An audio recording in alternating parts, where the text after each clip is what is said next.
திருச்சிற்றம்பலம். மாசில் வீணையும் மாலை மதியமும் வீசும் தென்றலும் வீங்கிலவேனிலும் மூசு வந்தரை பொய்கையும் போன்றதே ஈசன் என்பன் இணையடி நிழலே. ஸ்ரீ வல்லையப்ப சித்தர் அவர்கள் நீப்பத்துறையில் ஜீவ சமாதி நிலையில் உள்ளார். நீப்பத்துறையில் உள்ள வெங்கட்ராமன் கோயிலில் இருப்பது ஸ்ரீ வல்லையப்ப சித்தரின் ஜீவ சமாதி ஆகும். வல்லையப்ப சித்தர் சுமார் 900 ஆண்டுகளுக்கு முன்பு வாழ்ந்த மாபெரும் சித்தர் ஆவார். அந்த சித்தர் தென்பெண்ணை ஆற்று நதிக்கரையில் வாழ்ந்து வரும் பொழுது எல்லாம் வல்ல ஸ்ரீ சென்னம்மாள் அவரிடம் அடைக்கலம் தேடி வந்து அந்த அம்மைக்கு அவர் அடைக்கலம் கொடுத்து இங்கேயே அந்த அம்மாள் பாறையில் ஐக்கியமாகினதாக வரலாறு கூறுகிறது.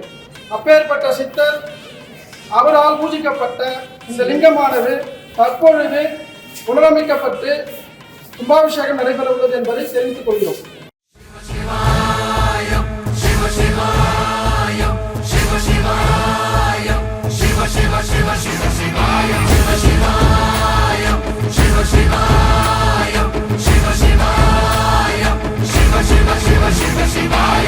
என்னப்பனல்லவா என் தாயும் அல்லவா, என்னப்பனல்லவா என் தாயும் அல்லவா, பொன்னப்பனல்லவா பொன்னம்பலத்தவா, பொன்னப்பனல்லவா பொன்னம்பலத்தவா.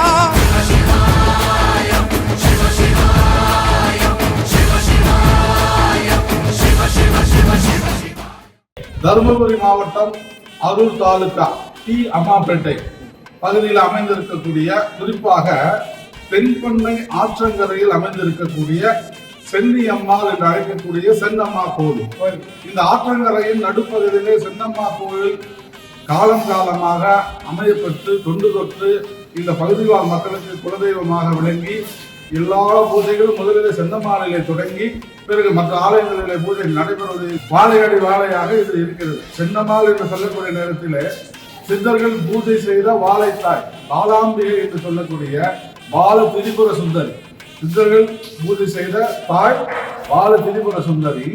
அந்த பால திரிபுர சுந்தரியை வெள்ளையப்ப சித்தர் அவர் வழிபாடு செய்து சிவலிங்க பூஜை செய்து 900 வருடங்களுக்கு முன்பு இங்கே வெங்கடரமண சுவாமி ஆலயத்திலே ஜீவ சமாதியாக இருக்கிறார். அவர் வழிபாடு செய்த சிவலிங்கத்தை தனியாக பிரதிஷ்டை செய்து ஒரு ஆலயம் அமைத்து ஒரு பூர்ண கும்ப மரியாதை எல்லாம் செய்து 2026 தை மாதம் 25ஆம் தேதி 8/2/2026 ஞாயிற்றுக்கிழமை காலை 9 மணியிலிருந்து 10:30 மணிக்குள் மகா கும்பாபிஷேகம் நடைபெற இருக்கிறது. அமைப்பில் இந்த பகுதிவாழ் மக்கள் இறை அன்பர்கள் அத்தனை பேருமே இந்த கும்பாபிஷேகத்தில் கலந்து கொண்டு இறைவன் அருளுக்கு பாத்திரமாகும்படி திருக்கோவில் விழா கமிட்டியார் சார்பாக கேட்டுக்கொள்ளப்படுகிறார்.